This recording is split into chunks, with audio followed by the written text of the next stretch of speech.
AV presentation চালু করতে অনুরোধ করছি।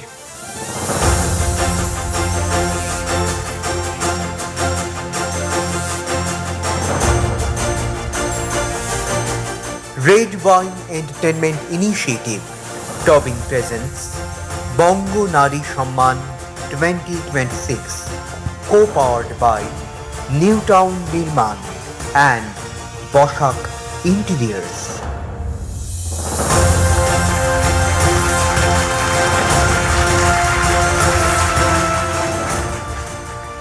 রবীন্দ্রনাথ বলেছিলেন যে গান হলো অন্তরের ভাষা।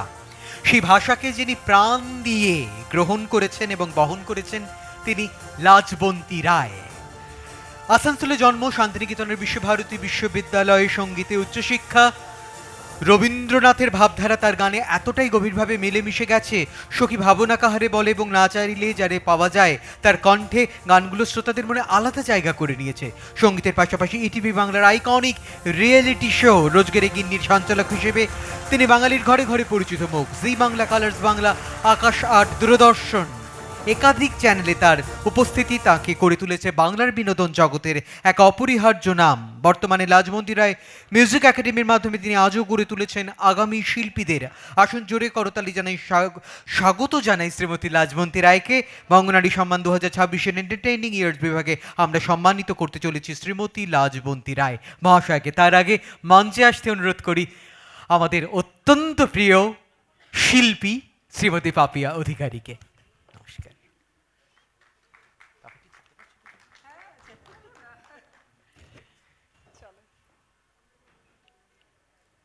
পাপিয়াদির উপস্থিতি আজকে আমাদের আরো আলোকিত করলো। আমি লাজবন্তী দিকে মঞ্চে আসতে অনুরোধ করি। লাজবন্তী দি,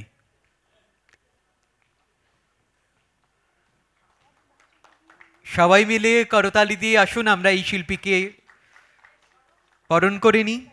দেশে বিদেশে তার উপস্থাপনা, তার নিবেদন, তার গান আমাদের হৃদয় হরণ করেছে এবং প্রত্যেকের কাছেই তিনি এতটাই আদরের, এতটাই ভালোবাসার যে এতগুলো বছর ধরে এই এন্টারটেনমেন্ট ইন্ডাস্ট্রিতে তিনি কাজ করে চলেছেন অনবরত।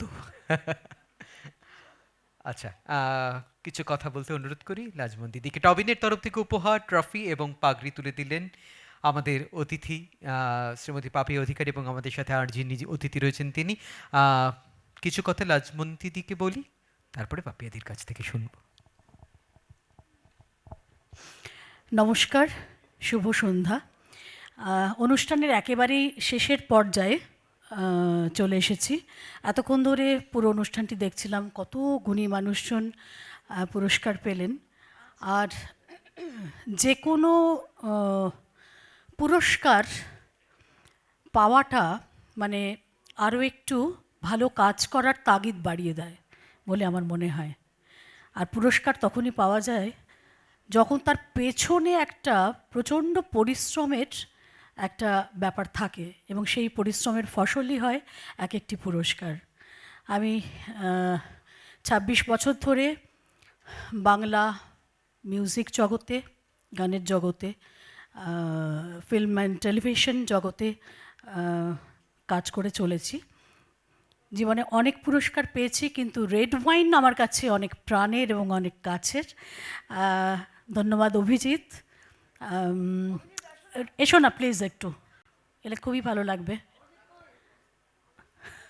অভিজিৎ ভীষণ লজ্জা পায়, আসলে ভীষণ লজ্জা পায়, আসতে চায় না। তো একদমই তাই।